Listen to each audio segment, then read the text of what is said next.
To begin, allow me to recite a short prayer to the deity of compassion. To the Supreme Compassionate One, may this event and the outcome that follows benefit all sentient beings. May we all find wisdom and courage to serve with humility and compassion. Your Royal Highness, Princess Sonam Dechan Wangchuk, distinguished guest of honor, Mr. Kailash Satyarthi, Mrs. Sumedha Kailash, Honorable Speaker of the National Assembly of Bhutan, Honorable Cabinet Ministers, Honorable Members of Parliament, Justices of the Supreme and High Courts of Bhutan, respected members of the Governing Council, and esteemed guests, 𝐍𝐶𝐆𝐔𝐑𝐀𝐋 and Champa Lexo to the inaugural JSW Law Lecture Series titled Wisdom for the Future. My name is Lexang, and it is my great honor to serve as your MC for today's program. Today's lecture on the right to education for our children in the 21st century marks the first of its kind and sets the stage for what we hope will become a lasting tradition of insightful discourse and meaningful exchange. It is a privilege to welcome our distinguished guests from diverse backgrounds, including students, teachers, law enforcement, mental health professionals, legal practitioners, and advocates for children's rights. Hence, I would like to invite Ms. Pema Chukki to formally welcome all our esteemed guests and participants. Pema is a final year law student from the class of 2025 at JSW School of Law, and her passion for justice and education embodies the values we uphold at JSW.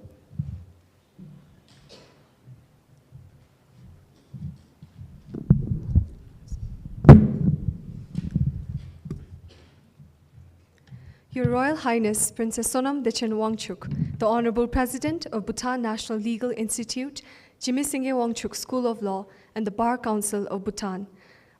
Our distinguished guest, Mr. Kailash Satyarthi, Nobel Peace Laureate, Ms. Sumedha Ji, Honorable Cabinet Ministers, Honorable Members of the Parliament, Justices of the Supreme Court and the High Court of Bhutan, distinguished guests, esteemed members of the Governing Council, ladies and gentlemen, 𝐍𝐶𝐆𝐔𝐑𝐀𝐋. And thank you for being here for this very special occasion. It is my utmost honor to welcome Your Royal Highness Princess Sonam Dechan Wangchuk and our honored guest of honor, Nobel Peace Laureate, Mr. Kailash Satyarthi, our respected guests and participants to this very important event. We are deeply grateful for your presence. A very warm welcome to the launch of the JSW Talk series, Wisdom for the Future, a humble tribute to His Majesty, the Great Fourth, celebrating His timeless wisdom. As we gather here today, we are reminded of the profound wisdom and selfless service of His Majesty, the Great Fourth Drukgyalpo Jigme Singye Wanchu. His Majesty's reign is a remarkable testament to his deep and unwavering commitment to the people of Bhutan. He dedicated his life to serving our nation, putting the well-being of his people first. His Majesty the King exemplifies the qualities of a visionary and compassionate leader. Assuming the throne at the tender age of 16, His Majesty set on a journey to modernize Bhutan. His Majesty's leadership was marked by resilient strength and wisdom, with profound contributions in education, health, environment, among many others. He championed free education, leading to an exponential increase in our citizens' literacy. He expanded the universal healthcare system in both modern and traditional healthcare. His Majesty has truly championed social justice in our country. His commitment to environmental conservation is another hallmark of his wise, visionary, and far-sighted leadership. He is celebrated as one of the greatest environmentalists of our time, recognizing him internationally as the champion of the earth and the champion of environmental conservation. Bhutan has no military might nor economic power, but we have a special soft power, the power of gross national happiness, which is the legacy of our great fourth, which is profoundly embedded in every Bhutanese. The visionary and exemplary leadership of our great fourth transcends Bhutan. The GNH promulgated by His Majesty in the 1970s, challenging the conventional economic development and focusing instead on the holistic, people-centric development, is now adopted by the world leaders as sustainable development goals to be realized by all UN member states. As His Majesty the Fifth King said in one of his recent addresses in Australia to the Bhutanese diaspora, it is His Majesty the Great Fourth's life, work, and contributions that has cleared the path of Bhutan and its people. The JSW Law Talk series, Wisdom for the Future, is envisioned by Her Royal Highness Princess Sonam Dichin Wangchuk as a tribute to His Majesty the Great Fourth King and as a platform to invite the best minds from around the world to share ideas and wisdom for creating a just, compassionate, and a sustainable world in line with His Majesty's vision. To launch this talk series, we couldn't think of anyone other than the Nobel Peace Laureate, Mr. Kailash Satyarthi, a social reformer par excellence who embodies the spirit of selflessness and wisdom and champions the movement for global compassion. Mr. Satyarthi has been a powerful voice for the oppressed and the voiceless. He was awarded the Nobel Peace Prize in 2014 for his tireless efforts against the suppression of children and advocating their rights for education. His efforts in Bachpan Bachao Andolan has liberated over more than 100,000 children from child labor, slavery, and trafficking. Mr. Satyarthi's leadership extends beyond national borders. He led the global march against child labor, which garnered support in 103 countries and resulted in the adoption of the International Labour Organization Convention 182 on the worst forms of child labor, which is the only universally ratified convention in the ILO history. He is also the founding president of the Global Campaign for Education, a civil society movement dedicated to ending the global education crisis. Mr. Satyarthi's advocacy led to the inclusion of education as a constitutional provision in India, paving the way for the right to free and compulsory education in 2009. His work has also contributed in integrating child-related agendas into the SDG, earning him an appointment as an advocate in 2021. Like the Great Fourth, Mr. Kailash Satyarthi has demonstrated an unwavering commitment to the well-being of others, putting the needs of the people above their own, and made an indelible contribution internationally. His wisdom and selflessness have inspired generations and will continue to do so. Mr. Satyarthi, while going through your achievements, I was reminded of a story of His Majesty the Fourth Gyalpo, which I remember when I was a young girl, I watched a documentary. In the documentary, one of the former ministers had stated that the people of Bhutan came together and asked the parliament to build a palace for His Majesty the Great Fourth. However, our king denied, stating that the resources were for the people and not for him. This is one of the many stories of His Majesty's selfless wisdom and compassion for his people. This is the same wisdom and compassion you have shown for the world. Kailashji, we are truly inspired by your selfless contribution to bettering this world. We are honored to have you here as our inaugural speaker of the talk series, Wisdom for the Future. Our sincere gratitude for agreeing to be part of this very important journey. Today, as we launch the JSW Talk series, Wisdom for the Future, we are continuing a legacy of wisdom, service, and compassion. The JSW Law School, with its core values of justice, service, and wisdom, is a testament to the vision of His Majesty the Fourth Gyalpo. As we celebrate this launch, let us strive to embody the wisdom and selflessness of His Majesty the Fourth Gyalpo and Mr. Kailash Satyarthi in all that we do. Let us work together to create a brighter future, not just for ourselves, but for generations to come. Tashitele.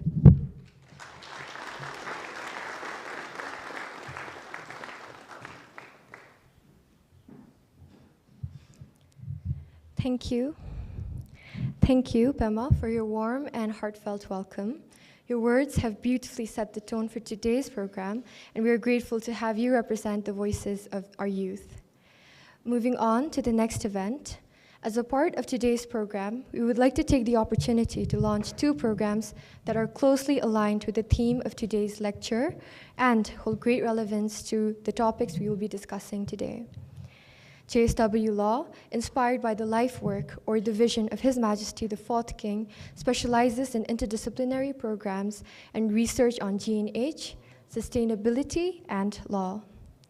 As part of this initiative, in 2023, we launched the inaugural Power Forum on Climate Justice for Happiness and the Climate Change and Environmental Law Center. Today, after a little less than 2 years, we are proud to mark another milestone, the launch of the second Power Forum on Water Management and Climate Change and the LLM MLS program in Climate Change and Environmental Law. The Power Forum serves as a vital platform for interdisciplinary discourse aiming to address pressing global challenges. Building upon the success of the inaugural Power Forum in 2023, which focused on climate justice, the upcoming Power Forum in 2025 will shift its focus to the intertwined issues of water management and climate change. As one of the few carbon-negative countries globally, Bhutan grapples with imminent challenges related to water management, including heightened glacial melt, increased sediment loads, and erratic rainfall patterns. Despite its environmental leadership, Bhutan faces fragmented approaches to water conservation and climate change mitigation, highlighting the urgent need for unified planning and collaboration. Your Royal Highness, may I kindly request you to kindly do the honors of launching the website for the Power Forum.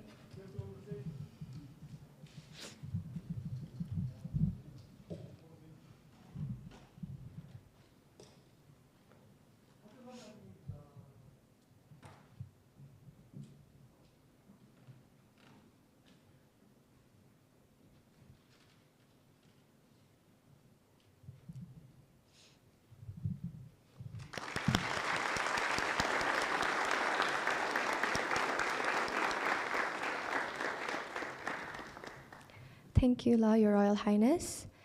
Now, turning to the LLM MLS program, the vision of our LLM MLS program is to create a just, compassionate, and sustainable world, and the mission of this program focuses on promoting education and research that drives meaningful change.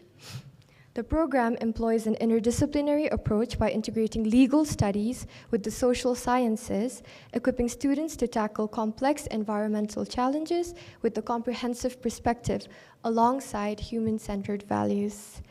May I request Your Royal Highness and 𝐈𝐍𝐶 to kindly do the honors law.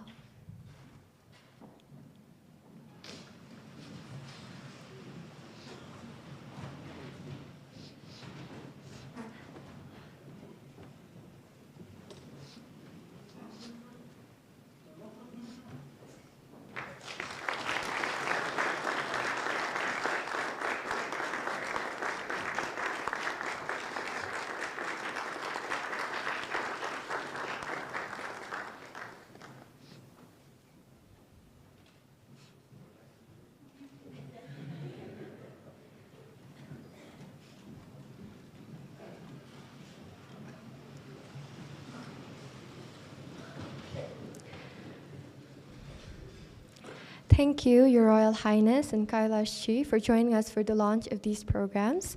We would now like to play a short promotional video on our LLM MLS program.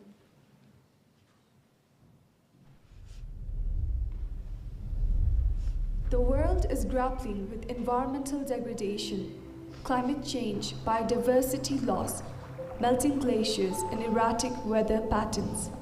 To drive the necessary change, we must leverage national and international legal systems. In the Himalayas, Bhutan exemplifies how living in harmony with nature can be a way of life.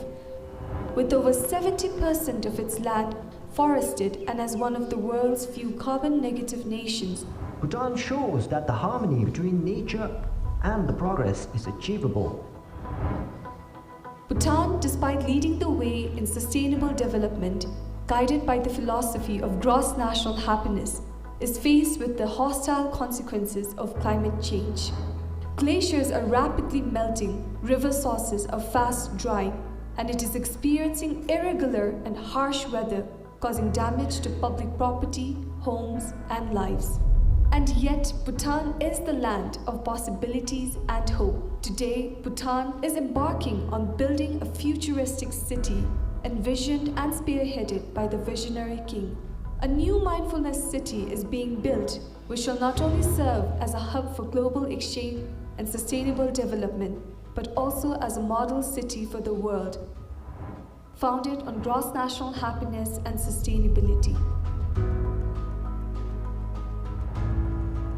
This is an excellent opportunity and time for you to come to Bhutan and study International Environmental and Climate Change Law, facilitated by diverse faculty members from around the world, learning how legal frameworks can safeguard the future of our planet. Welcome to the 𝐍𝐶𝐆𝐒 School of Law, where we believe in the power of education to inspire change. Today, we're excited to launch our new program on climate change and environmental law. Join us for a groundbreaking educational experience that embraces a global perspective. Here at 𝐍𝐶𝐆𝐒 School of Law, we offer international LLM students a once-in-a-lifetime opportunity to explore Bhutan's unique legal framework. Understanding climate change is essential for future legal constructs. We must understand the complexities of local and global regulations to effectively advocate for our Earth's health. Discover how this remarkable nation harmonizes modern democratic principles with centuries-old traditions of environmental conservation, cultural preservation, and social equity, prioritizing the well-being of its citizens and the environment. Studying at JW Law School has given me the chance to connect with students all over the world. Together, we're learning how to address climate change through legal frameworks while remaining deeply rooted in Bhutan's commitment to cross-national happiness. Beyond the classroom, you will experience Bhutan's rich cultural heritage and stunning natural beauty. From hiking through forested trails to engaging with local communities, your time here will be an unforgettable blend of academic excellence, adventure, and cultural immersion. Explore the vibrant town of Paro, or simply take in the peaceful moments living in Bhutan offers. This is more than a place to study. It's a community where mindfulness and balance are woven into daily life. What makes Bhutan so special is that it is a living model in how environmental laws can work with traditional knowledge and cultural values. This is the perfect place for students to learn about and help create global solutions to climate change. From being surrounded by the breathtaking mountains and being guided by the Bhutanese experts who are deeply committed to sustainability, I gained a fresh perspective on climate change and environmental law. As a native student here, I had the privilege of studying in this peaceful and eco-conscious environment. And studying with students from several other countries, including Bhutan, was an incredible way to learn more about legal perspectives on environmental and development issues outside of my own country. And I personally find these courses to be really dynamic and something that is not taught in the law school, but that helps shape the lawyers that we are becoming in the future. Our program integrates Bhutan's unique environmental policies with an international legal perspective. We provide our students with tools to approach environmental law, not only from a legal standpoint, but through a holistic lens that includes cultural sustainability and social equity.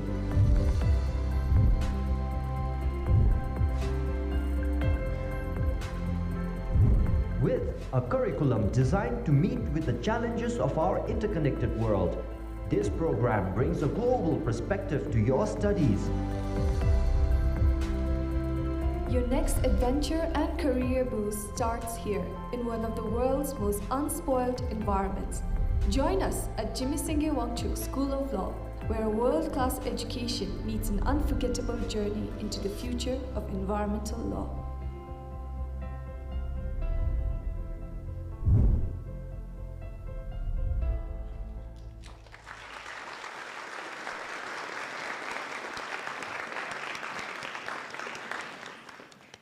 Thank you. I hope all our audience and attendees enjoyed this very beautiful video on our LLM MLS program. Now, we're getting to the heart of the program, and it is my distinct honor to introduce our keynote speaker, 𝐈𝐍𝐀𝐔𝐆𝐔𝐑𝐀𝐋. Nobel Peace Laureate 𝐈𝐍𝐻 Satyarthi, a social reformer par excellence, stands as one of the tallest leaders and the loudest voice for the oppressed and voiceless.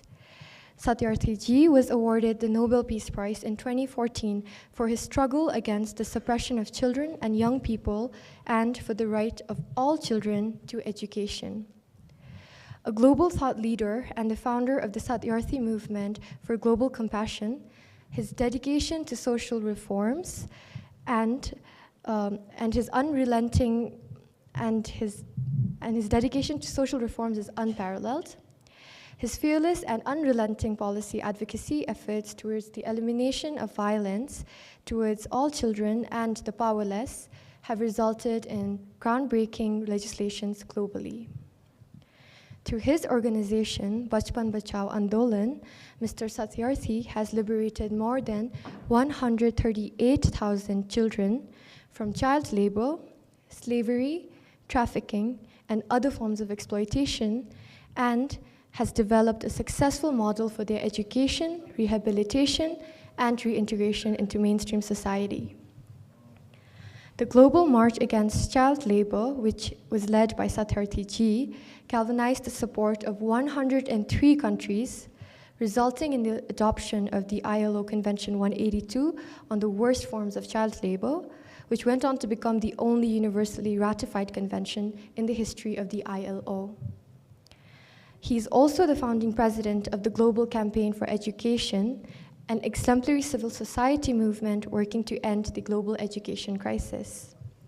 He successfully spearheaded a countrywide movement to make education a constitutional provision, which subsequently paved the way for the right to free and compulsory education in India in 2009.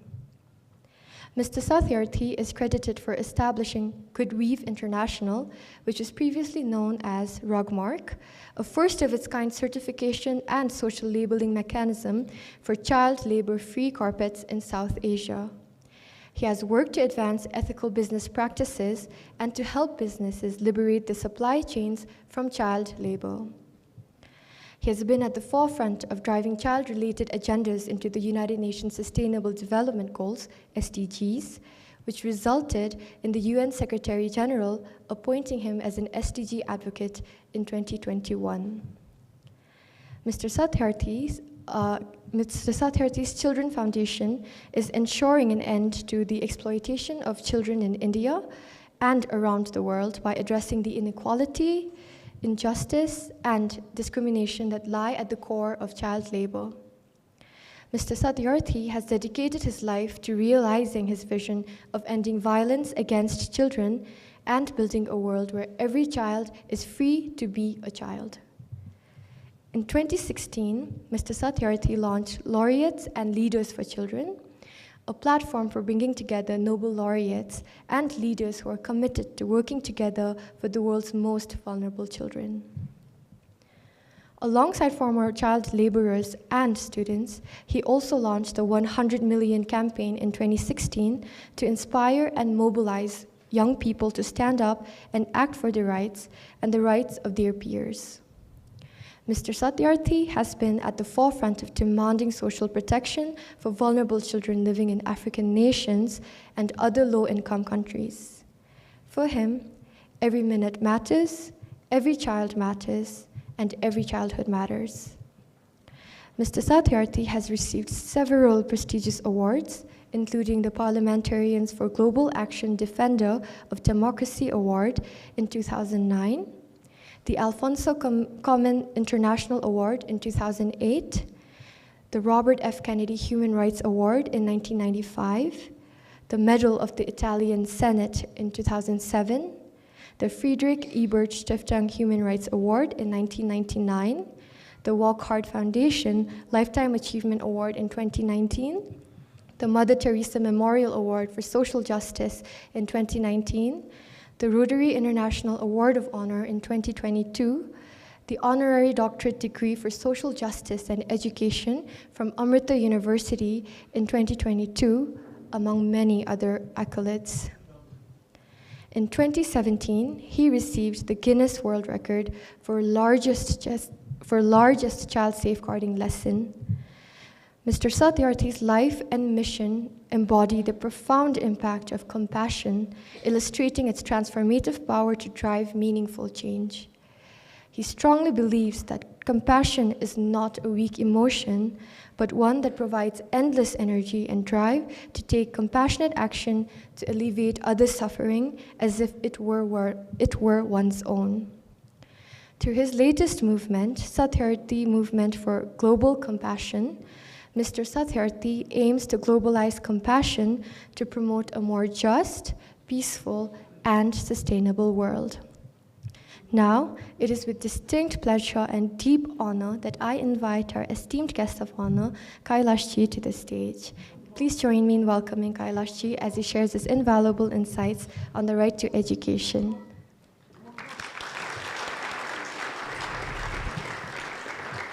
Royal Highness Princess Sonam Dechan Wangchuk, His Excellency Dorji, Speaker of Bhutan, His Excellency 𝐍𝐶𝐶 Thapa, Minister of Education, His Excellency Minister of Culture and Affairs, members of Parliament, judges of the Supreme Court, and my dear brother, Dean of the Law School, Sanjay Dorji ji. Most of the Dorji write Torji, but when he was in India, people started calling him Darji. Darji means tailor. So he has changed his spelling, Dorji, J-E-E. I stand here just not as the inaugural speaker of this lecture series or as a Nobel laureate. Truly speaking, I feel very humbled and honored to tell you that I stand here as a great, great admirer of His Excellency, His Majesty, the 4th King of Bhutan, Jigme Singye Wangchuk.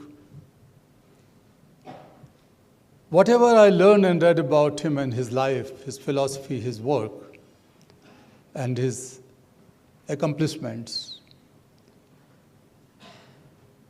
particularly being the father of the idea of gross happiness, gross national happiness,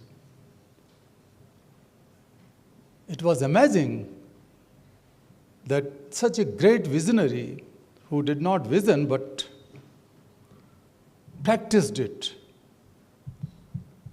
he has led by example. When most people, the leaders, development scientists, economic scientists, and social scientists could not think, he was already working on the issues of bringing climate issues, sustainability, people, governance, culture together. And they emerged as the 4 key pillars of his idea and program of happiness. So may I ask you simply, are you happy today? No? Say yes or no. Yes. A little happy, like this, or like this. Show me, show me. Young friends, like this, just like this. Oh, only 2 of them can compete me because I feel happy like this. So being here brings happiness. When we are all having this opportunity to sit amongst Her Royal Highness, she radiates that love, that kindness, compassion, and the 3 core principles of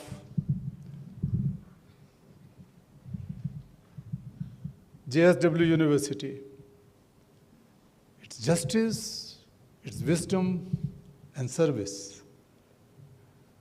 You embody it. You walk with that. Thank you for being here.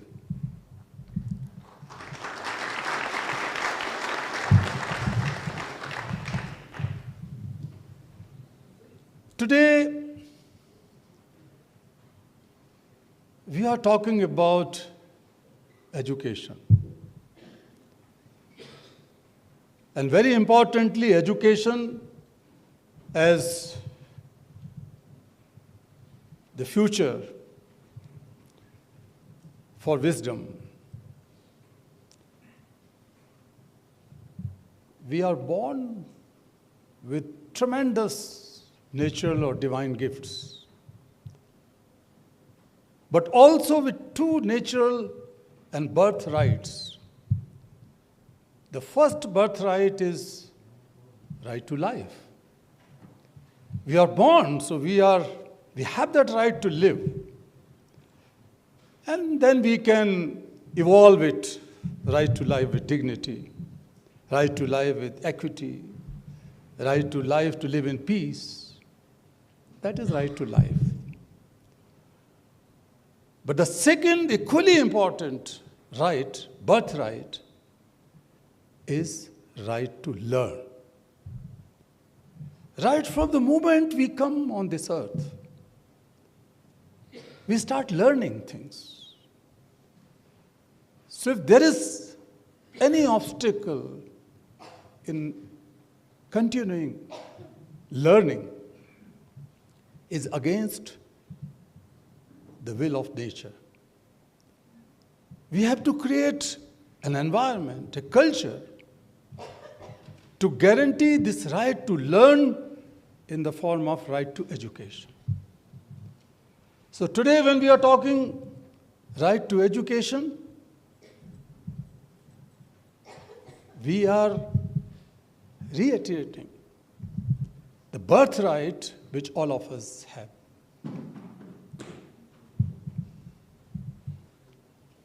We are talking about and remembering and committing ourselves for those 250 million children who are not in school today.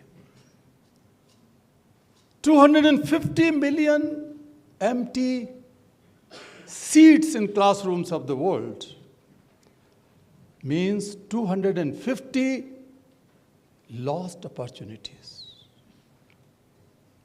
Means 250 denials of all the human rights, because the right to education is the key to rest of the rights in the life. 250 million empty seats in classrooms also means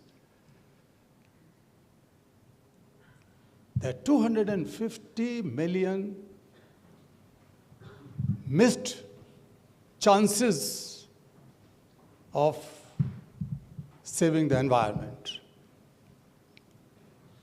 250 million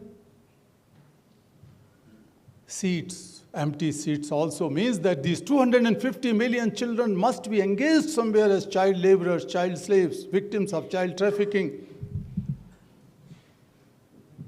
Their childhood, their freedom, their future is being ruined in factories and mines and prostitute houses, brothels, and so on. When we talk of wisdom for the future, we can definitely learn from the wisdom from the past. We can also gather all the wisdom in the present, and we can lead towards wisdom for the future. Education, good quality, inclusive, equitable, free public education can pave the way towards future of humanity with wisdom. Dear friends, when I launched my campaign against child slavery in India, I had one simple slogan: education for liberation. Liberation for education. That combines two basic things: the right to freedom as well as right to education, which are the two most important pillars to lead the right to life with dignity. So, education is the biggest liberator. We all know that we live in a world which is facing multiple crises, complex issues and problems. Sometimes we say that the world has never been so broken and so divided as it is today. In spite of, the world has never been so rich, wealthier, more informed, more knowledgeable, more resourceful as it is today. What a contradiction, what a contrast. On one hand, we have everything to make this world sustainable, peaceful, prosperous for all, equitable and just. But on the other hand, we are not able to do so. Education is the biggest enabler. Education is the biggest equalizer. Education is the only way to open up the path of opportunities. Education, the knowledge, is the most powerful tool to bring about justice and peace in the society. When I say education is the biggest liberator, I underline here that it liberates from poverty, injustices, inequalities, deprivation, and discrimination. But education also liberates us from inside and from the social evils. We live in a world which is overwhelmed, overflown with the sentiments of divide and hate, polarization, majoritarianism, this phobia and that phobia. How would we cope up with this? How are we going to accept these challenges? We have to think of an education which can liberate us from those evils which are growing inside us and also in our society. These divides and hatred sentiments eventually result in violence, conflicts, and wars. Today we have reached to a point where nobody is listening to each other. What is happening in Gaza and Israel? What is happening in Russia and Ukraine? The United Nations and its Secretary General, they do their best. They keep on asking, requesting, making appeals every day, every other day. But does United Nations still enjoy that power where people can listen and adhere to their call? This is not happening. So we have to empower the society and build a society based on a new thinking, a more innovative thinking in education. I am thankful, and I have a big place for Bhutan in my heart. Some years ago when I learned that you are among the first countries who have made education free in primary and secondary schools. That is not the case in many countries yet. Richer countries, bigger democracies, they were not able to launch this. They were not able to ensure education, free education, primary as well as in secondary classes, which you did. Congratulations for that. Please pass on my congratulations to everyone who is involved in it, your government, but more importantly, His Majesty, the 5th King of Bhutan. The world can learn a lot from you. When I say I'm not just exaggerating, when I asked how happy you are, you said this. What we need in the world. How we can think that happiness and economic growth, happiness and the most advanced technology, including artificial intelligence, can walk hand in hand. You can show the path. Because if all these, if the technology and economy is governed by happiness, the principles of happiness do not come from the heaven suddenly. You have to build it from the bottom. And that is possible when you ensure that how inclusive, how equitable, and how just and sustainable your society is. And that is something which is happening here. So, Bhutan is a laboratory. It's a laboratory of this new experiment where economy, technology, good governance, sustainability, development, culture, everything can go and walk hand in hand to make this world a better and sustainable place. But unfortunately, globally speaking, when I said 250 million children who have to be in schools and they are not in schools, who are these children? Many of them belong to those countries which are facing serious conflicts and war challenges. 468 million children are forced to live in those areas and countries which are facing wars. 468 million children. We read and we see in the newspapers and television that how the young children were kidnapped along with their mothers or fathers. Innocent children were kidnapped by a terrorist group from Israel last year.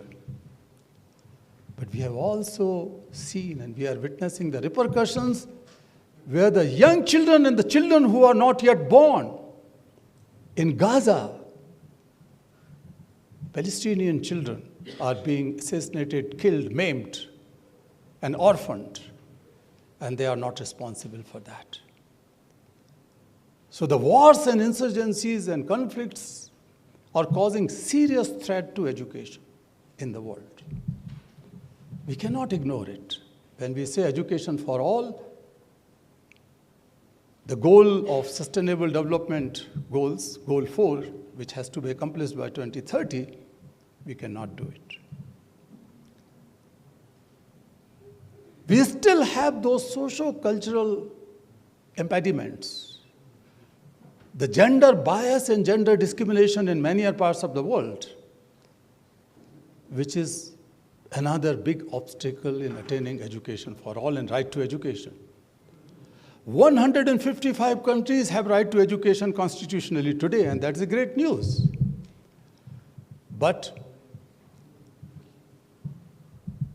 we cannot achieve it. We don't have that global political will.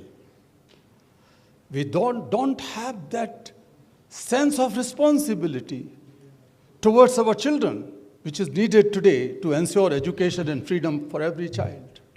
This is not the case.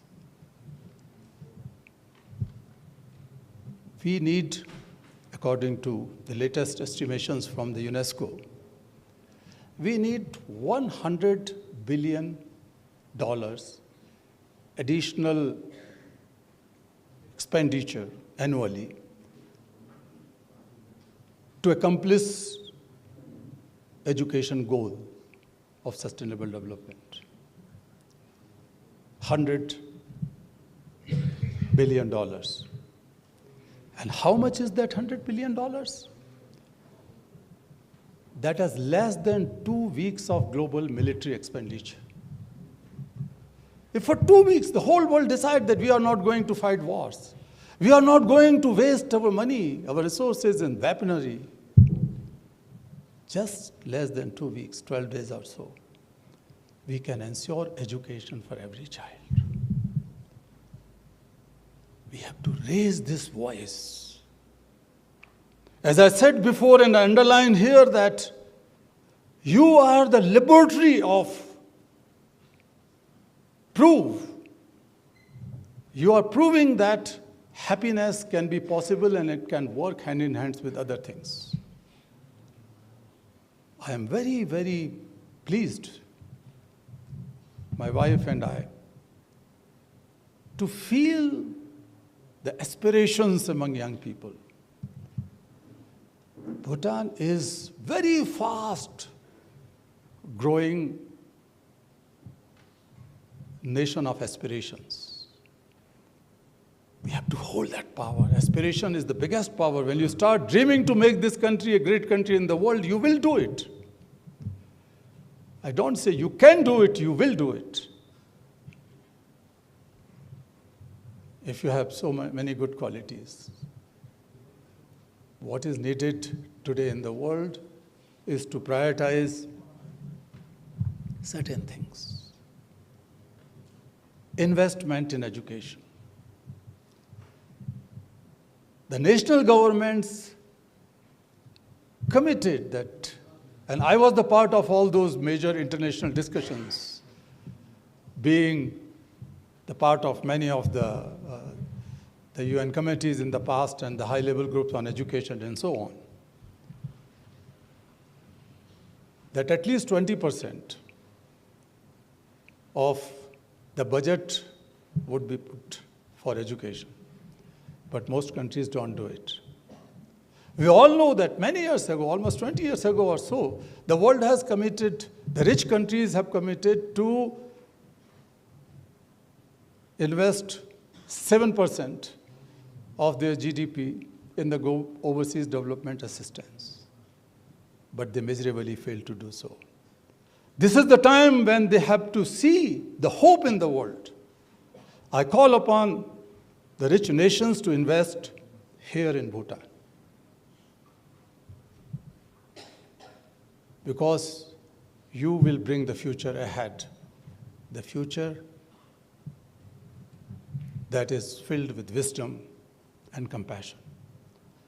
So, by summarize, I would say that this is the best place to evolve the new culture of compassion through education. I'm not saying just practice culture here and there, but evolve the culture, the national culture of compassion. It should not just come from the top down, it should also emerge from bottom up, where you feel for others. When you feel the problems and suffering of others as your own, and take action to resolve it, to alleviate that suffering, you are the compassionate leader. And that leadership comes through your courage, your conviction, your self-worth, but also your commitment for a purpose, for a cause. You can choose a cause, and this is the right time, young friends, that since your kingdom, your governments, elected governments, your leaders sitting here, they have brought this nation up to this level, and they are going to slowly hand it over to you, and you, the young people. This is your responsibility to take it forward. Start a dream. Big dream for Bhutan. And I promise that I will be with you in your dream. Have a dream. Discover your power.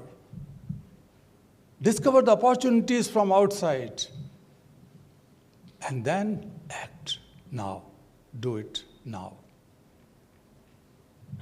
Are you able to do it, young friends, or not? You were a little slow in saying happy. Don't be so shy.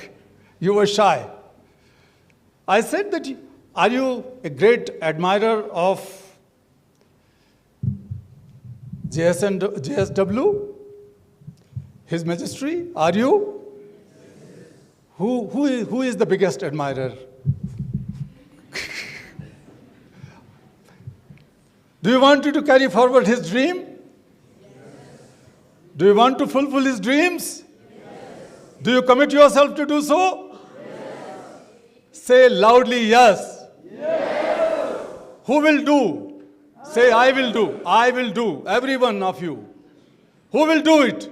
I will do it. Who will make his dream come true? I will do it. You will. Who is going to make Bhutan a much, much, much greater model and example for the rest of the world for sustainability, peace, happiness, and compassion? Who will do it? I will do it. Thank you so much. Thank you so much. Thank you so much, Kailash-ji, for your very inspiring and insightful talk. I think your expression on Bhutan's potential and role on perpetuating various values such as compassion and also in perpetuating the right to education was very, very inspiring and empowering, especially to our very young friends here. Thank you so much.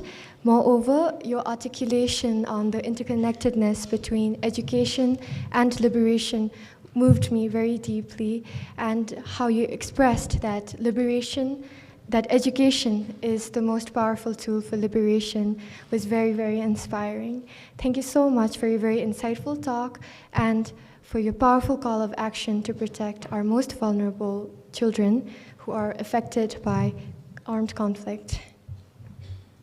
As we move on to the next part of our program, the moderated discussion, it is my pleasure to introduce our esteemed moderator, Assistant Professor Damalham. Madam Dema is the Assistant Dean of the Clinics and an Assistant Professor of Law at JSW, where she teaches courses on penal law and restorative justice. In her capacity as the Director for the Human Dignity Clinic at JSW, Madam Dema has been a tireless advocate for the rights of children, dedicating her work to ensuring their access to justice and various other vital support services. Madam, would you please come on stage, La?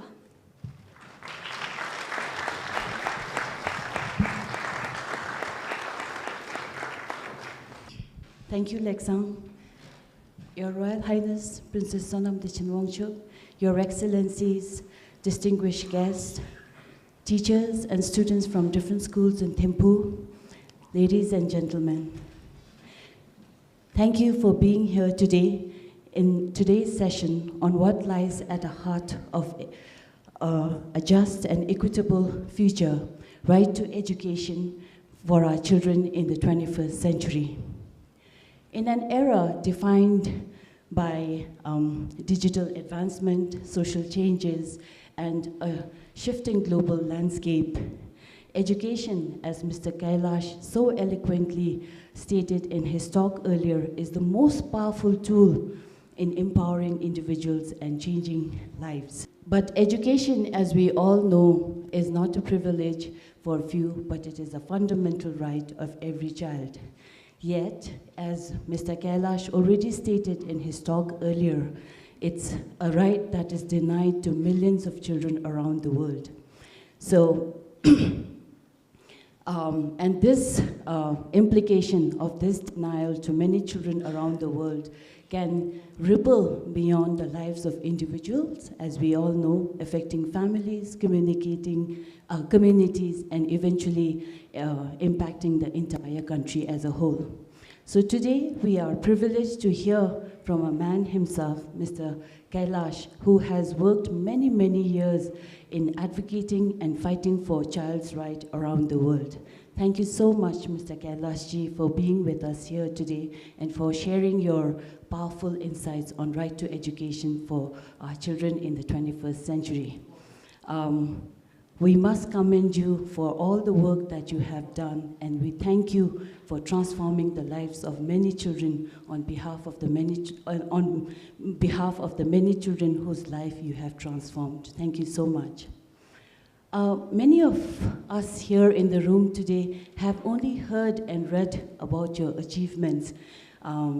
As somebody who studied in India during my 5 years of LLB in Mumbai, I've heard a lot about you.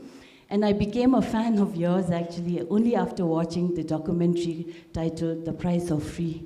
And if anybody here is interested to watch the documentary or is planning to watch, it's on YouTube. It's a must-watch documentary. And just yesterday, Mr. Kailash himself told me that the documentary won many awards in various film festivals. So through that documentary, you can actually know who Mr. Kailash Satyarthi really is and the kind of work he has done in advocating and fighting for children's rights across the world. So thank you so much, Mr. Kailash. I have a number of questions to ask you, and I'm sure the audience here also has a lot to ask. But I would like to begin by asking you to share us about your remarkable journey, Kailash ji. Could you share your story of how you transitioned from becoming an engineer that your parents wanted you to be to becoming a globally recognized advocate? What inspired you and what continues to motivate you on this mission to continue the kind of work you're doing? Thank you. So first of all, I would disagree with you on one thing. You said that you have transformed the life of millions of children in the world. The truth is opposite. They have transformed my life. They have transformed my life. Because I strongly believe that childhood is not an age. Childhood means truth, transparency, simplicity. Childhood also means quest for learning, quest for experimenting, sometimes taking risks. Childhood also means forgiveness. When we fight with each other, or sometimes we disagree, and sometimes we use harsh words, then we always keep somewhere in our mind. close to the heart. But in case of children, when they fight, when they do even physically fight, they forget next day or next to next day or within a week. So I have learned a lot from children. I will share one or two stories of my childhood. I was born in a place in central India, Madhya Pradesh, called Vidisha. Vidisha was an old ancient kingdom and known as the home of Emperor Ashoka's wife. He was married to a lady, princess in Vidisha. And two of her children, Sanghamitra and Mahendra, were among the first monks who traveled across India. They did not believe in borders. They believed in humanity, the oneness of humanity. And I tell you that this impression was so profound since my childhood. Sometimes I used to go to spend some free time in the stupa of Sanchi. It's a walking distance from my home. That has also had very profound, very deep impression in my life that carried forward. So the first incident was when I was 5-year-old. First day of my school. I saw a cobbler boy sitting outside the school gate at the doorstep. I was a bit disturbed. I asked my teacher and later on my headmaster and my mother and other wise people that why a child is sitting outside the school gate and not with rest of us in the classroom. They said, calm down. It's not uncommon. The poor children have to help their families. And at this age, I had no idea about the caste hierarchy. So one day I gathered my courage and I stopped in front of this boy who was my age, cobbler boy, and his father. I asked the same question. Boy was shy. But father has told, he stood up with folded hands and held his hand down in respect. He said, Babuji, मैंने पहले कभी ये सोचा नहीं. Sir, I never thought about it because my parents and grandparents all did the same job since they were children. And so is my son, he said. And then he looked at me with utter miserability, hopelessness, helplessness on his face, in his eyes. He said, Sir, you guys are born to go to school, but people like us are born to work. And I started weeping, I started crying out of anger, out of pain. I could not understand. And that day, I could feel myself, my face in the face of that cobbler boy, and his face in me. That was perhaps the first spark of compassion which has led to my humble initiatives for liberation of humanity and education together. So that was the first, but it was my fault actually. The only fault was that I was scoring very good marks in mathematics and science subjects. So my parents had a dream that I should become an engineer. That was not my choice, it was my parents' choice. So I became an engineer. But I followed my heart, and I strongly feel that if you are courageous enough to follow your heart, your mind will follow you. And perhaps many more minds will follow. But you have to follow your heart. So I followed my heart. But in the meantime, I had fallen in love with a very beautiful girl. And she has taken half of my heart. I'm not sure whether she has taken the full, maybe half, but I follow my heart. So that is following your passion, your dreams, with strong conviction. And the conviction comes from your deep emotion. That was my journey of compassion. I gave up my career when I was 25 or 26. I moved to Delhi. I started a magazine, a Hindi journal, to educate and to sensitize and make people aware about the problems which the most marginalized people were facing, children and women, but it was not, these subjects were not covered in the mainstream media, so I had to start my own magazine. It was a very tough task. And then suddenly someone came to me and knocked on my door. His daughter was about to be sold to a brothel, the story I was sharing with Her Royal Highness and others. And more importantly, in front of a great divine soul, and that was the little 11-year-old Rinpoche. And it was, so I was sharing this thing with him. And then me and my colleagues have freed that person and 35 other children, women and men. That was in 1981. Since then, I never looked back. But I strongly feel that it cannot be done in isolation. We have to build the collective intelligence, the power of collective intelligence, the power of collective dreams, the power of collective wisdom, the power of collective action, the power of collective mobilization. So as in our scriptures of Vedas, we say, Sangachadvam, let us walk together. Let us learn to walk together. So I started walking together and organized largest marches in the history of humankind.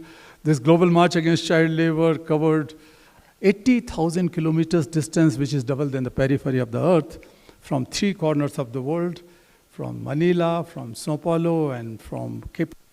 All marches merged in Geneva with this demand.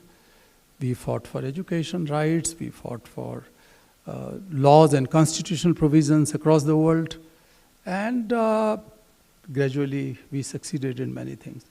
But there's a long march ahead. Yeah.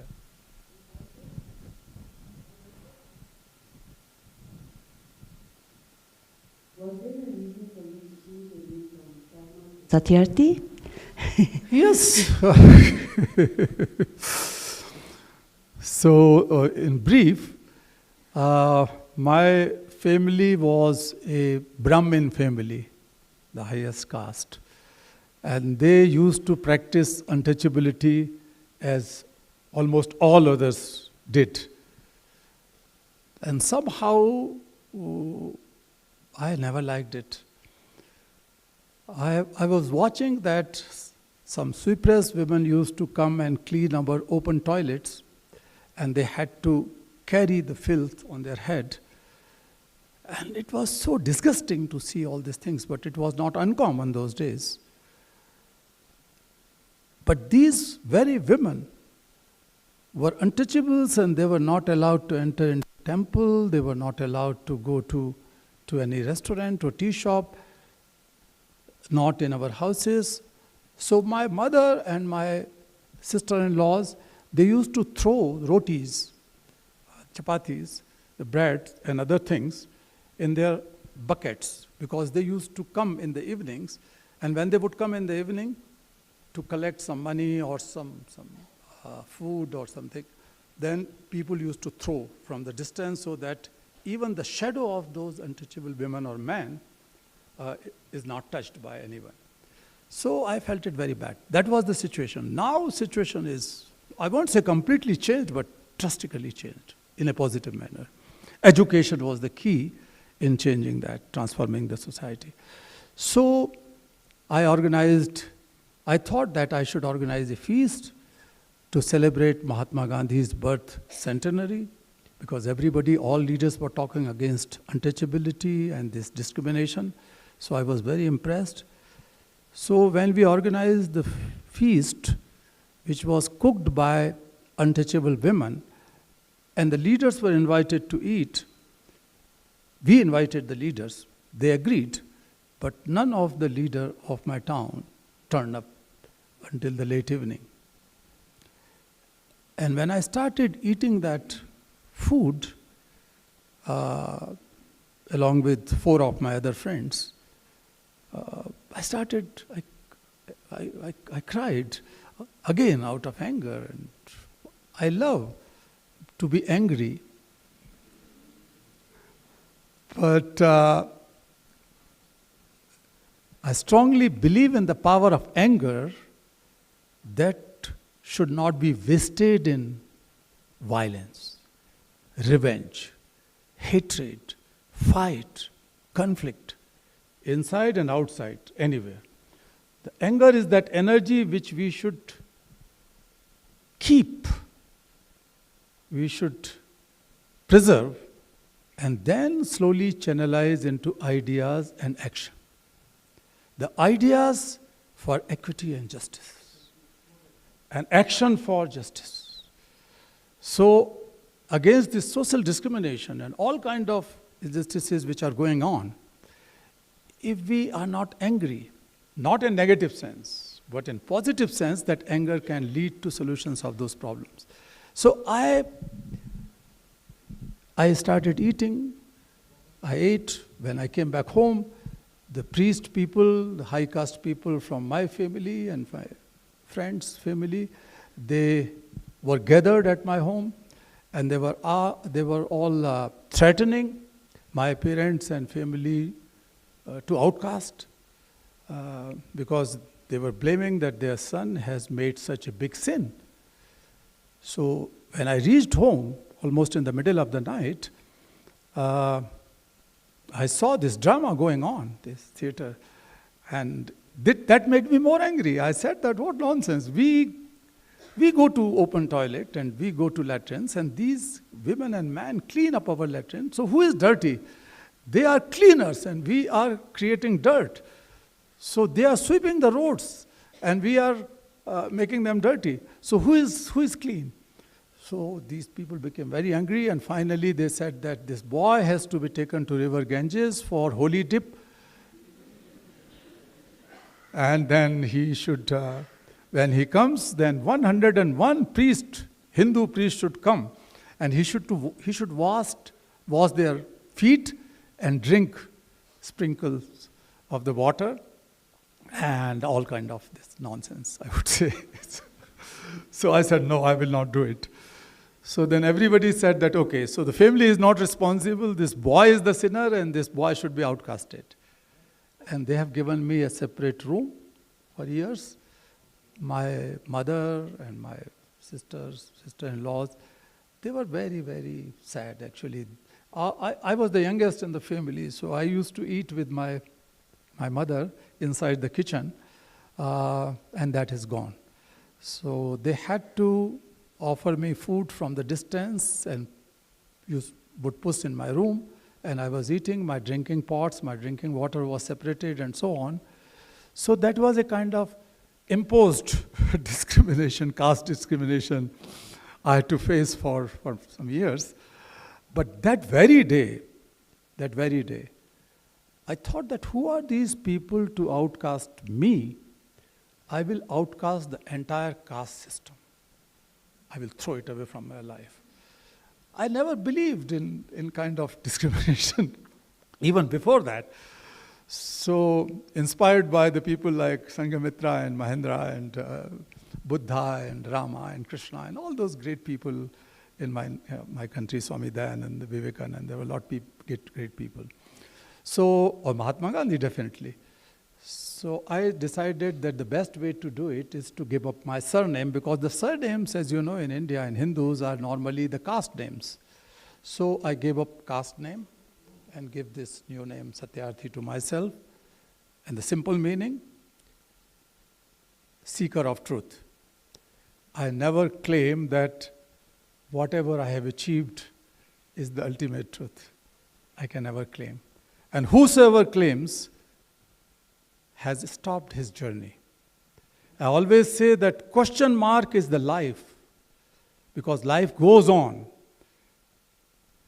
And the wheels of life is question marks. And the full stop is the end of your life.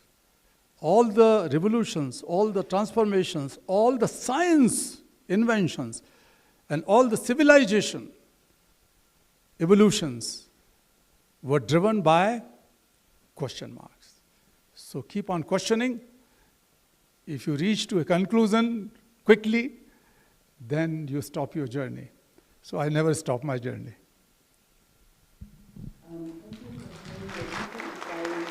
Mr. 𝐶𝐆𝐔, from going against your parents to follow your dreams, to giving up your name, and also quitting your job at an early age. But we're so glad and happy to see you with the women who you gave your heart to alongside on this journey. But on a serious note, 𝐶𝐆𝐔, it's incredible how you've truly turned a personal calling into a global movement for children's rights. And your story, in a way, shows how following one's passion is important, and no matter how radical the change can seem at times. So thank you for that. And my second question, 𝐶𝐆𝐔, is... No, my second question. We are yet to go there to my third and my fourth question. But my second question, 𝐶𝐆𝐔, is in the 21st century, how do we define education and right to education? So as I said, that right to education has been incorporated in the constitutions of 155 countries so far. It will go on definitely, but all important countries did so. There are challenges in this century. One challenge as well as the opportunity, because most of the challenges have the opportunities. They bring opportunities with them. So artificial intelligence is one challenge, and that is also an opportunity in this century, in the coming, say, 10, 15 years. The challenges through artificial intelligence or other advanced technologies in education system is the divide and inequality. So this is a serious challenge that in the past decades we were calling it the digital divide. It continues. If you take the case of sub-Saharan African countries, many of them have never seen or touched the computers. And in most villages in Francophone Africa, they don't have Wi-Fi network. Even the electricity is not there, so they cannot even charge their mobile phones if they have mobile phones, but the signals are not there. So digital divide. And that is creating more and more, I would say, inequality. So that is a challenge. Another challenge is that if this artificial intelligence and the technology, the modern technological advancement, is not somehow checked or regulated through the human component, many efforts are being made, and I'm the part of many of such discussions with UNESCO and others, about the regulatory measures, the legal regulations, to control or to regulate the consequences of AI. For example, creating false propaganda, false advertisements, brainwashing people, using AI for child sexual abuse material, pornographic material, and so on. All these things are happening. So a lot of discussion is going on how to regulate or control it. But more important is, until unless the human component is not in any artificial activity, in any machine, if the human component is lost, then it would be a disaster and irreparable loss for humanity. So for some months or so, I have been advocating strongly the idea of compassionate intelligence. Not to counter artificial intelligence, but to sync. The element of compassion means algorithms have to be designed in such a way where we have to see that they should not harm the people. And harming people means the people's well-being, but also people's culture, the values, human values, and the planet. But now the algorithms are designed and used so far for political purposes, for economic gains. So this hunger and greediness, which sit like the demons inside us, if they sit inside the machine, then it would be disastrous, as I said. So this is a challenge. So that can be countered with compassionate education. The teacher's training. A compassionate teacher is much more responsible, kinder, caring teacher. That teacher is able to bring inclusion and equity in the classroom just only through one good quality, and that is the quality of compassion.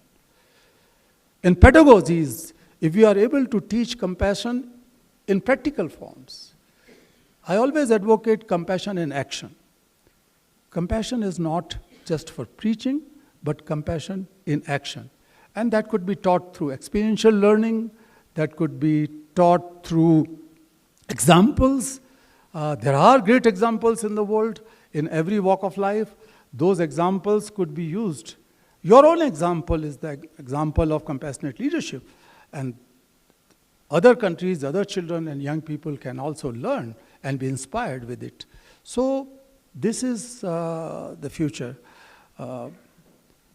Then the issues of investment, the challenges of investment in education is a serious thing. The world is so divided that the ODA or the global spending on education proportionately not increased over the years, but it is shrinking. During the pandemic and after the pandemic, we have witnessed that how some countries have reduced considerably their education spending, both in the ODA support as well as in the budgetary allocations. So this is another challenge, and that will remain for few years. Conflict and wars, as I said before, it is a challenge in this century. But the good news is that young people, the youth everywhere in the world are filled with idealism. They are living, you are walking on a very tightrope path. On one hand, you are pushed by your own inner idealism, your own inner power. But on the other hand, you are pulled by the culture of competition.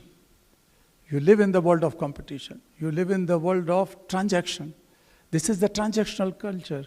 You always look, if you are investing in it, what are you gaining out of it? What is your investment and what would be the return? Not only in terms of money always, but also in terms of your care and love. When you say someone, I love you, then in return you wanted to listen, I love you too. If you don't hear this, I love you too, after 2 or 3 attempts, then you will feel, oh, this boy or this girl, no, it's not good. So this expectation of return, the transactional culture in all walks of life is growing. So these are some of the challenges you have to fight. But the best part is that your aspiration, everywhere in the world. There are millions of young people in the world. We have about 2.3 billion young people, and out of them, hundreds of millions of them wanted to do something good for the society. They wanted to do something good for the nature, for the planet. And they are involved in smaller activities here and there. And that is the reason, I can just add one thing, that we have launched an activity called Circles of Compassion in universities. So the University of Washington, University of Columbia, some of the universities in the world, within few months, wherever I visited, they decided that they are going to set up a circle of compassion. You use circle of compassion where they can sit together, talk together, learn from each other. I tell you, dear friends, young friends especially, that the dialogue, debate, this space is shrinking in the global geopolitics. The dialogue is shrinking. Space for it is shrinking. So in a small circle, you can build it from the bottom. So tomorrow when you are going to become the judges or lawyers or diplomats or leaders, then you are conditioned with that you cannot live without debate and dialogue, and even listening the distant ideas of others. You agree or not, but that kind of culture has to be created and has to be brought in education in 21st century.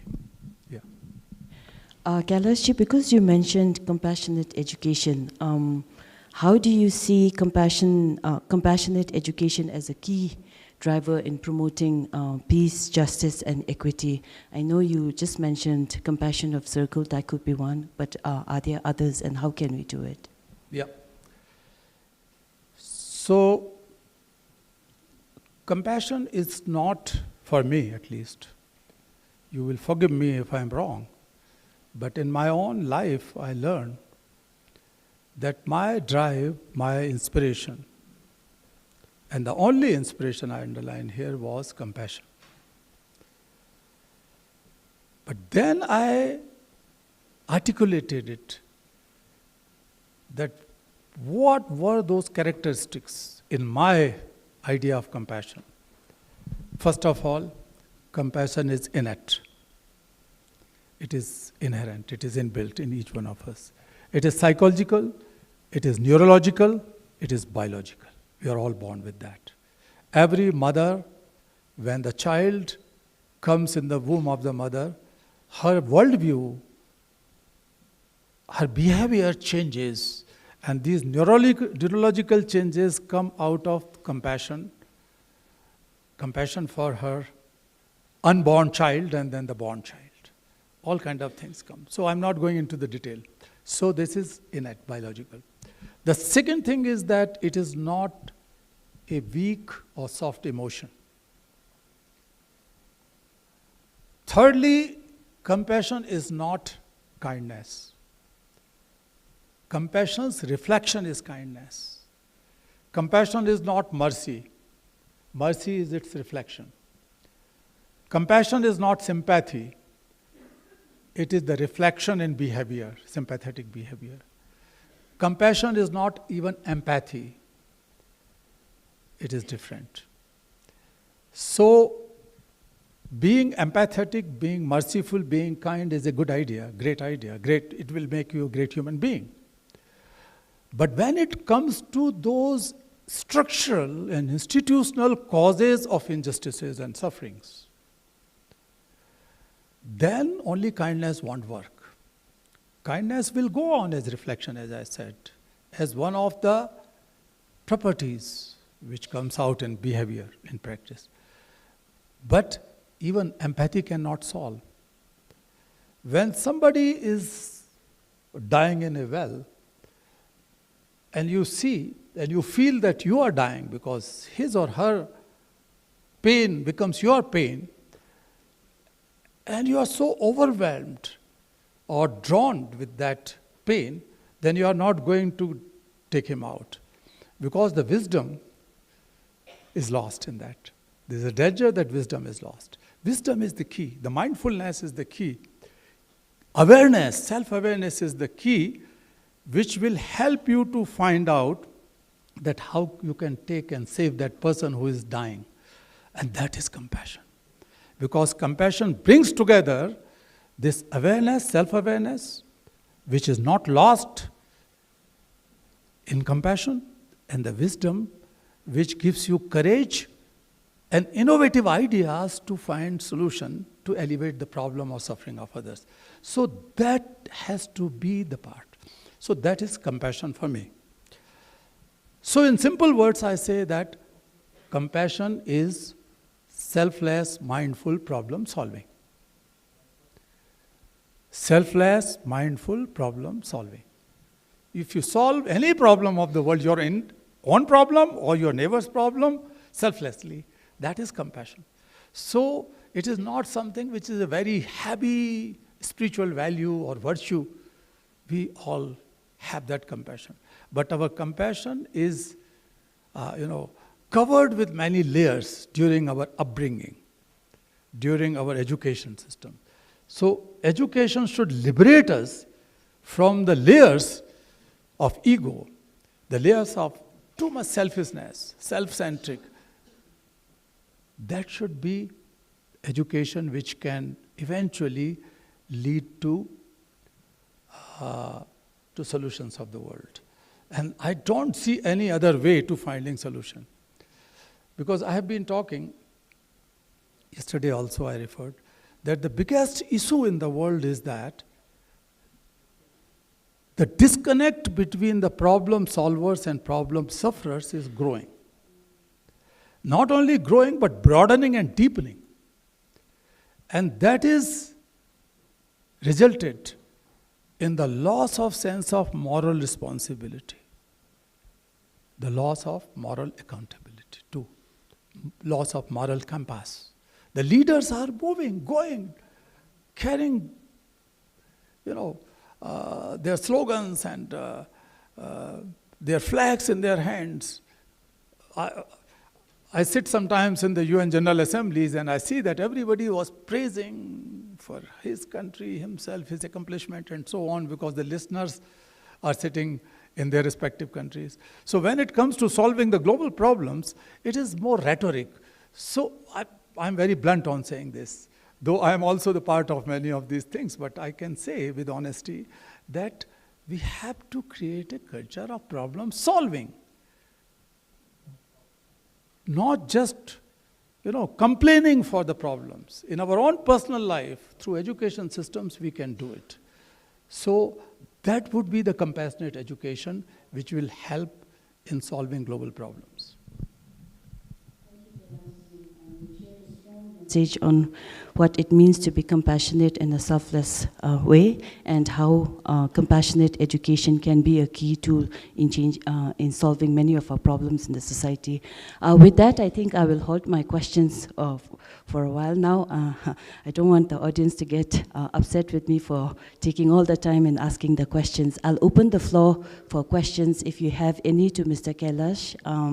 Please raise your hand. We have our colleagues walking around. And please do not forget to introduce yourself while asking your question to Kailashji.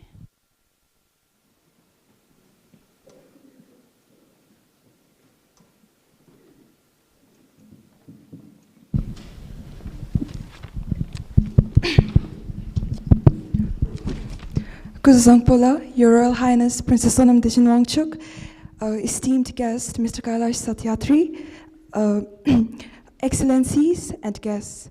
My name is Sonam Yugeong and I am a student at the JSW School of Law. So thank you for gracing us with your presence today.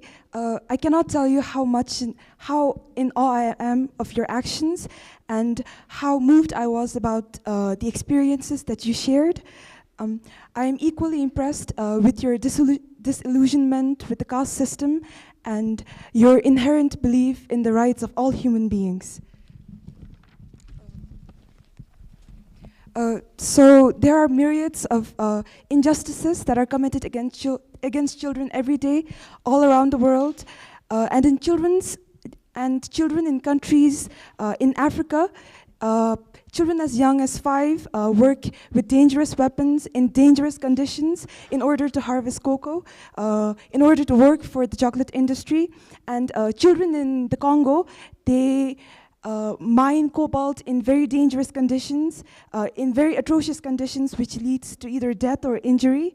So And these are often the result of the greed of big corporations and the legacy of colonization. So I wanted to ask, in your experiences from the past, how do you hold those responsible accountable for their actions, and what do we do as people to help? And again, in your journey, what have you found more important in bringing change? Is it the advocacy and awareness that you are able to bring to a society, or through change in legislature? Thank you. Thank you. The biggest responsibility lies with those who consider children as young adults for exploitation or abuse. Also, the state, which is responsible to ensure welfare of people, children especially, and other marginalized sections, and holding the responsibility to ensure the enforcement of laws, constitutional provisions, and so on. So they are mainly responsible in a larger term. But I would say that we are interconnected and interdependent world. No problem in the world could be or should be seen in isolation. Because no problem in the world can be solved in isolation in this interconnected world. Unfortunately, we are not learning. We say it as a slogan that we are interconnected, we are interdependent, but in our personal life, we really feel interconnected where we can share our joy and our sorrow. Frankly, do we have those shoulders where you can put your head and cry freely? Do you have that courage? We don't have in most cases. So we are somehow psychologically, mentally, emotionally less connected than we were there before. And that goes globally. So diplomacy and dialogue, as I said, are shrinking. And therefore, responsibility lies on the international community. They have committed. Rich countries have promised again and again to ensure good quality, free, inclusive, equitable education for all children. And that was put in the Millennium Development Goals. And we did not succeed. And now it has been incorporated as the full goal, and other things have also been included, like lifelong learning, as the part of Goal 4. So we are committed to ensure it by 2030. We have almost failed another goal, 8.7, which ensures eradication of all forms of child labor, slavery, and trafficking, and forced labor by 2025. So humbly I can say that partly people give more credit to me, that me and my colleagues have pushed this demand that until and unless we ensure the freedom of hundreds of millions of children, we cannot guarantee education for all. We cannot ensure justice for all. We cannot ensure employment for half of the people, which was committed in Millennium Development Goals. That was not the case. So we failed our children miserably in MDGs. Now we are about to fail our children in SDGs. It is collective responsibility of everyone. And if we fail our children, we fail our future. And exactly this is happening. And that's why I feel very, very fortunate to be here, that we are talking about the future for wisdom. And that wisdom have to emerge, collective responsibility. His Holiness Dalai Lama says that we have to universalized responsibility.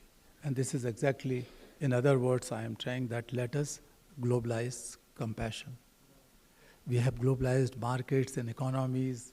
We have globalized data, information, technology, supply, consumerism, production, everything. And we have seen how people and planet are getting destroyed. This is a vicious circle. Our lifestyle fuels all these problems. And the problems which we see as solutions, like this growing consumerism in the world, we are so fascinated with these new fashions that we forget that on one hand we are carrying our purse to get the most modern cosmetics or most modern attire. On the other hand, we are carrying a flag. We have to protect climate. This is climate crisis, this is climate injustice. I think we have to get rid of this hypocrisy. And that's why I have big faith in you, my dear young friends in Bhutan.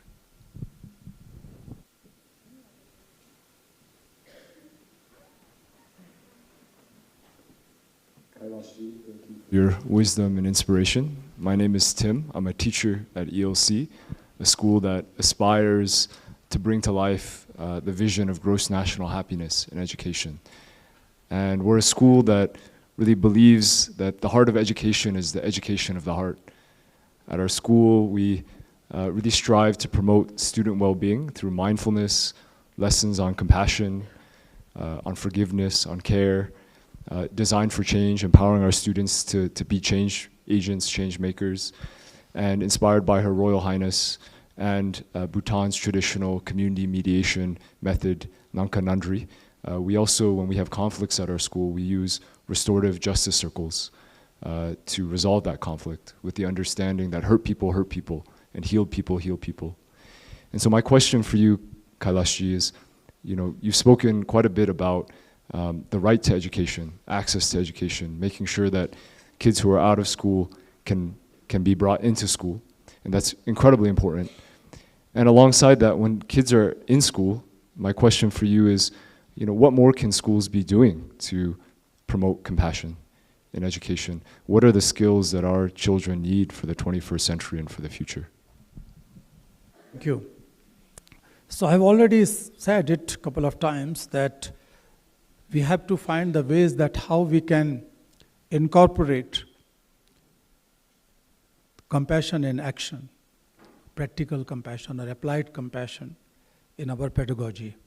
That will help in changing the whole mindset. That will help in shaping the new mindset and new culture in education. Secondly, the challenges include accessibility but affordability. Affordability in receiving quality education. So the crisis in education is a serious issue, but within the educational crisis, the quality crisis, inclusion crisis, equity crisis, these three crises are embedded with the overall education crisis. And these issues have to be addressed immediately. The commercialization or commodification of education, it is a very expensive commodity. If you have to achieve good quality education in many countries, it's so commercialized. So we have to see that how public education system could be made affordable. And secondly, the Eastern world need not to always look for all those standards and all those ideas and principles set by some people in other part of the world. But I would also say that there are a lot of things in terms of advancement of technology which can definitely help in solving many of the medical problems, many of the agriculture problems, environmental crises, and many other problems. That education, technological education, have to be embraced by everyone in all parts of the world. But on the other hand, the values of compassion, the values of happiness, values of kindness and love, inclusivity, which are there for thousands of years in this part of the world, should also be respected by all.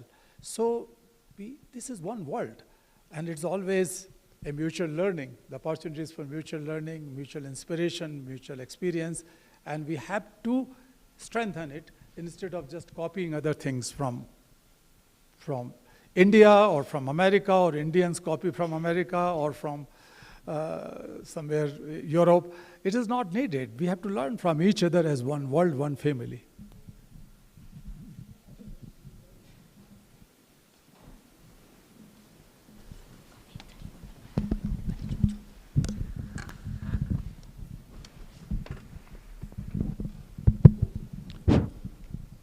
Thank you. Mine is probably not directly related to education, but I think it has some adverse effect if it is not dealt properly. It's called a drug issue, which is a big problem, looks like, because as a senior citizen, I'm concerned, but I'm not involved in the process of trying to do something about it. But I thought, since you're going to be here, probably you would be the right person who maybe make a difference in this issue, on this issue, which is something called SP that comes from India. I've been addressing this issue in some forums, but the police officer who happened to be there went to the extent saying that we had tried to find out, but then it is something which was not factory manufactured. It's just being assembled and packaged and sold to us. And I think it's a big problem, looks like, because government is already thinking of having a detention center in the southern Bhutan where the mindfulness city is going to be there. And they're going to have an education center for drug addicts separately in eastern Bhutan. So maybe it's a big issue. But then I think how it is being addressed needs to be understood properly, because if the source is not tackled, then you will have perpetuation of this problem. So therefore, I would like to seek your advice as to how the government could handle this issue. This SP, which is, they call it also Sonam Penjo. You know, it's like they've given a Bhutanese name called Sonam Penjo. So how this can be addressed? Simply putting this paper, police detention, and putting this SP pictures on the table, it exhibits, it's unsolved. And newspaper transmitting this information does not even address this. It only sort of educates people in knowing what this is about, and then inquisitiveness. And I thought you, as a very eminent person, globally known, would be able to advise us, and also would be able to do something about the source in India as to how this can be minimized, if not totally stopped, such drugs. And recently in the news, we see even other drugs are being, volumes being smuggled in India. So that gives more concern, because Bhutan does quite a lot of things for right to education, but it probably in the process get undermined, because a lot of young people are getting locked up, which should not be so. And this is something which can be prevented, I thought. Thank you. Thank you. So, I am not the government, but I tell you that this is a trans-border racket. The human trafficking, the drug trafficking, and the small firearms trafficking. These are the three organized syndicated crimes across the world. So the children and women are trafficked from one to another part. The drugs are trafficked from one to another part. But nobody knows, or people know actually, it is not, I don't say that nobody knows, but ordinary people don't know. Where does it come from? In India, it might be coming some say from Nepal, some say from Pakistan, some say from even Colombia and other places. It's trans-border problem. So there are UN agencies who are supposed to deal with it, and they are dealing with it. But unfortunately, the demand, sometimes demand as a fashion to have drug. In the previous years when I was in engineering college, many of my young friends have learned smoking because they wanted to show off that they are more fashionable, they are more progressive, they can have cigarette in their mouth and something like that. So that is there. Secondly, it's a huge illicit money-making business.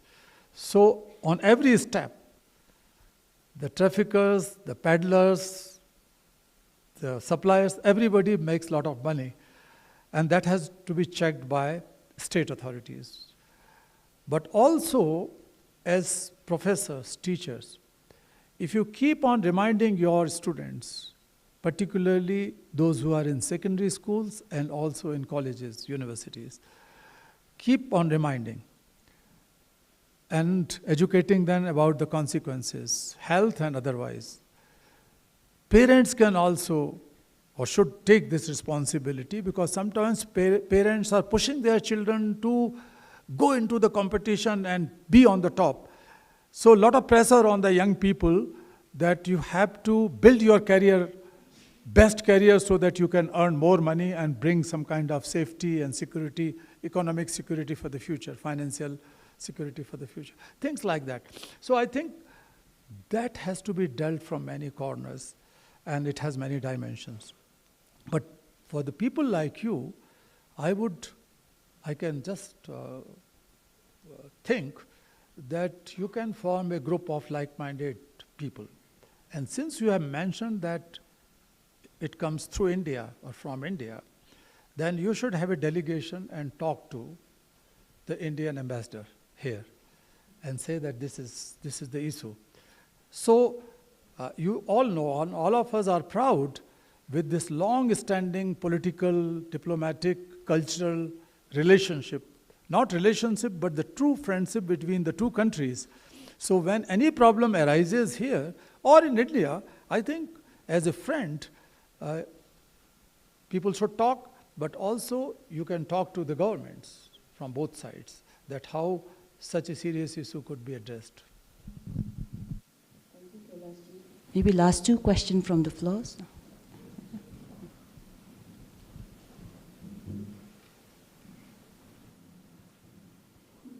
Arti, it is an honor to meet you. My name is Jimmy Sonam Hamo, and I am a law student, deeply inspired by your work. Your relentless fight against child labor and exploitation and your dedication to the rights of the most vulnerable children around the world have been very transformative. As someone pursuing a career in law, I aspire to contribute to the cause of justice, much like you. Thank you for your timeless efforts and immense courage. Now, hearing your stories, before you fight for others and become their friend, their hope, you must find yourself a friend, which I believe that a friend is none other than yourself. So what kind of a friend did you look for in yourself while embarking on the journey that you chose? Thank you. If I understood correctly, what kind of friend I look for? Come here, come here. Come here fast. And I have to go down a little bit to make you my friend.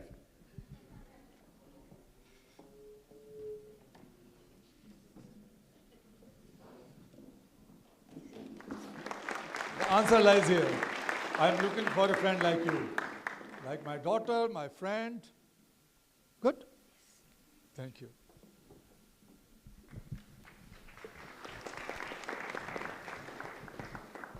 So for friendship,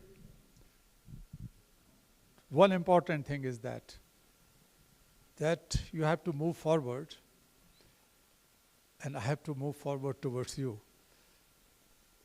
If you wanted to be the friend of someone who is sitting on the top, on higher heights, then if he or she really wanted to make you friend, has to step down, and you have to step up a little bit.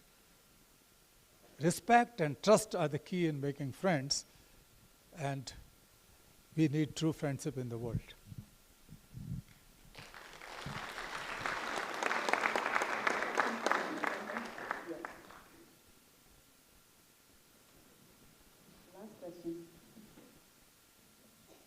Hello, my name is Tamstama and I'm a first-year student at JSW School of Law. Firstly, I would like to thank Mr. Satarji for being a beacon of hope and also for making me once again believe in the belief that we all have dormant ability in ourselves to pioneer our own life. And what you have stated has made me very happy and very courageous in myself again, to believe in myself. You stated that if you're courageous enough to follow your heart, your mind will follow. And that has really motivated me. And in many countries, children may have access to school, but the quality of education becomes poor due to their irresponsible attitude, and the incentive to take it for granted and become negligent is very high because they have the right to education. So I would like to ask, how do we ensure that education is not just about attendance, but also about the learning outcome, and how can we be motivated to do so? Thank you. Thank you. So, education is not information. Education is learning. Sometimes learning by doing, sometimes learning by giving, sometimes learning by having conversation, talking, learning by reading. So many ways to learn. Education could be gained through many ways. But the most important thing is that this learning, not just collection of data and information in your mind, you have to translate into action. So education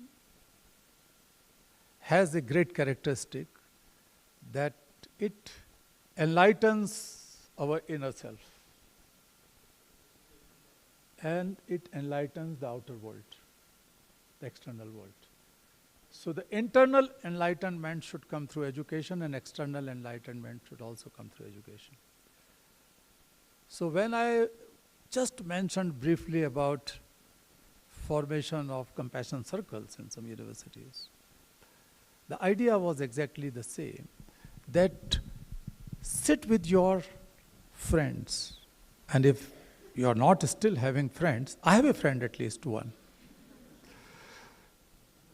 So I will request her to be friend with her also. What's your name? Your name was? Jimsung. Jimmy Sonam. Oh, so you have stolen the name from her? From her Royal Majesty, her Royal Highness. And your name is? Tamsi. So, Sonam, can you accept Tamsi as your friend on my behalf? Yeah. So once you become friends, then you can enlarge the circle of your friendship, and then try to feel others. That is the exact way to get education, as well as to utilize your education for the betterment of humanity. To begin with your small group in your classroom, and your college, your university, your nation, and your world. Feel responsible for others and make some difference. See that eventually your education must bring about some difference in the life of someone in a positive manner, or in the life of the world in a larger manner. This is one of the parameters of education, success of your education. And this is the way, finally I would say, if you allow in a minute, that we have to build we have to try to build the compassionate leadership. Compassionate leadership among youth, among teaching community. A few of them could set examples. They are already compassionate, but perhaps nobody has said that you are a compassionate teacher and you should champion this cause. But some of them, one of them can emerge as the leader or champion and multiply it. Compassionate leadership in politics. Some of the parliament members are sitting here. You may have compassion inside, but how collectively you reflect that compassion in your politics. The compassionate politics means rise above the differences. You would have ideological and political differences, but the more important thing is that there are some commonalities, some common causes, some common reasons, some common projects, activities, some common work where you can walk together. And that togetherness is the key in politics sometimes as a compassionate political leadership. Compassionate judiciary. Compassionate judiciary. It is not always the laws which is justice. All of you know it better than me, perhaps, because the laws are the vehicles to reach to justice. So sometimes you sit on the vehicle and you feel that the vehicle is justice because laws are implemented, laws are adhered, that is justice. So it is quite, I would say, different in a way. And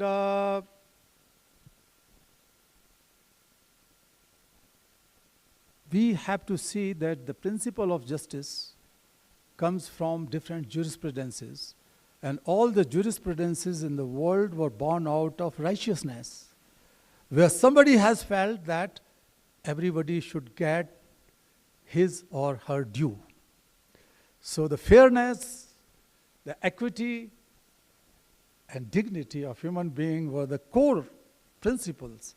So the judiciary who is sitting here, the judges from the Supreme Court, the honorable judges, I would also request them that sometimes you have to stretch the ambit of laws to reinterpret or redefine the spirit of justice which is enshrined in the Constitution, your Constitution or the global constitutions, and see that how your judgments are going to solve the deep-rooted socio-cultural or other kind of discrimination or problems, especially of the most marginalized and most vulnerable, the most neglected and exploited communities in your country and across the world. So leadership in all walks of life, compassionate leadership, is needed. And I was very, very impressed yesterday having good conversation with Her Royal Highness at her place. And thanks for the great dinner. Sumedha, my wife, and I could find very, very good vegetarian food, eggless. So we eat eggless food, and thanks for hosting us. And our friendship, our relationship with you as well as with the people, university especially. Otherwise, my brother is going to kill me, and he will forget that he comes from the country of happiness and compassion. So we will take this relationship forward. Thank you very much for being with us here. Thank you so much, Mr. Kailash-ji. Just before we end this talk today, I want to sort of thank you for being with us here today again. As a faculty who teaches restorative justice and runs the Human Dignity Clinic where we work, where my students and I work a lot on uplifting children coming in conflict with law, children in difficult circumstances. I'm truly humbled to be here sharing this platform with you. Thank you so much. Thank you so much. Yes, thank you. Audience, for all of your questions and for actively doing so. Thank you so much. Kailash-ji, Thank you so much for sharing your profound story, efforts, and vision. Your story is one of compassion, selflessness, empowerment, and love, values that all of us here resonate with. You have empowered us by highlighting the power of dreams, the power of collective action, and the power of compassionate intelligence, among various other values. Your insights have illuminated the path forward for all those present here today, especially our young friends, to carry forward our shared dream of expanding the circle of compassion. Kailash-ji, thank you so much, and I don't think we could ever thank you enough for the wisdom you imparted today. Thank you so much. And Madam Dema, thank you so much for skillfully guiding today's discussion. It was very, very enriching. As we move towards the end of today's program, it is my honor to now invite Dr. Sange Dorji, Dean of the JSW Law School, to deliver the vote of thanks. Dr. Sange Dorji is the founding Dean of JSW Law and has been a guiding force in the development of legal education.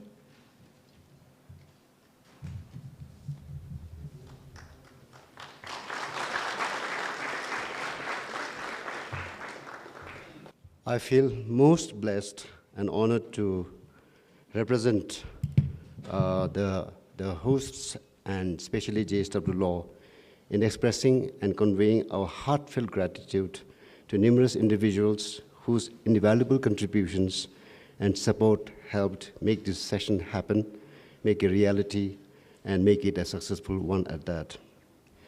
First and foremost, we, on behalf of everyone, offer our most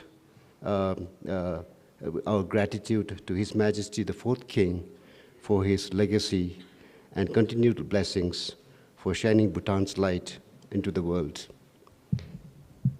Second, our deepest gratitude to His Majesty the Fifth King for his noble vision for the establishment of JSW Law in 2015, first and only law school in the country. His Majesty's compassionate and visionary leadership for his selfless service and leadership, which is unmatched in today's world. How it continues to benefit not only Bhutan, but also the world. So we are most grateful to His Majesty the King.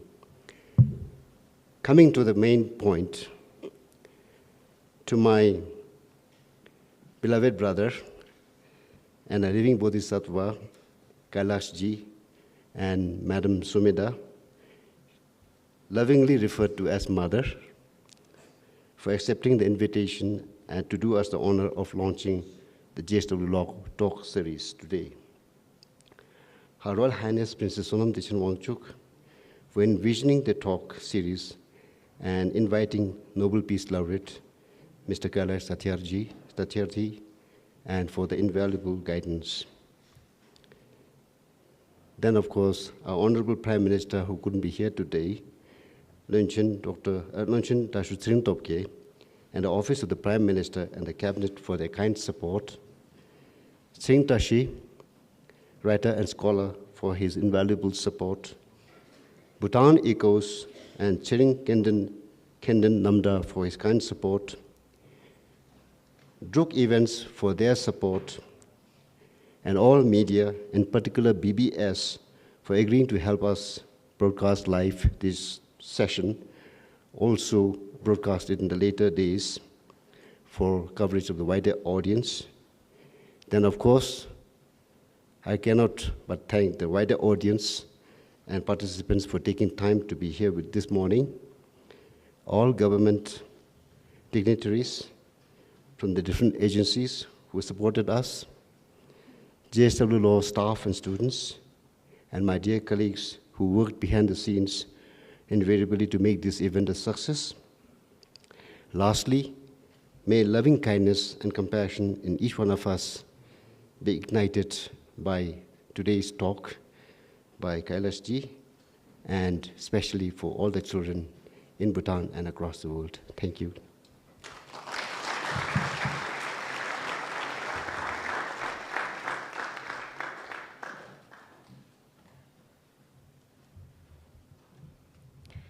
Thank you, Dr. Sangeet for your thoughtful remarks and for the vote of thanks. In addition to the gratitude Dasha has just expressed, I would also like to take this moment to express my humblest gratitude to His Majesty the King and His Majesty the Fourth King for their compassionate leadership, wisdom, and selfless service for the people and for the country. His Majesty the King has always been our guiding light to solving all our problems effortlessly, so we thank him for all the love His Majesty has endlessly showered us with, and for showing us that strength lies in unity. His Majesty's legacy as the people's king will forever be etched in our hearts, and this moment truly exemplifies that. Additionally, I would also like to express my very heartfelt gratitude to Your Royal Highness, to our esteemed guest, 𝐈𝐍𝐾𝐉, and the rest of our distinguished guests for gracing this very enriching event. And I would also like to extend my heartfelt gratitude to the participants and audience who attended in person, and also to our audience who are watching online. Today's program has been truly fulfilling. Your presence and participation have made this program all the more meaningful. Thank you all very much, La. And now, to close our program, I would like to invite our guests to kindly join us for high tea. I would like to request our VIP guests to join us at the tent, and I would like to request all the other guests to proceed to the hall. Thank you all so much. Kajin Chela.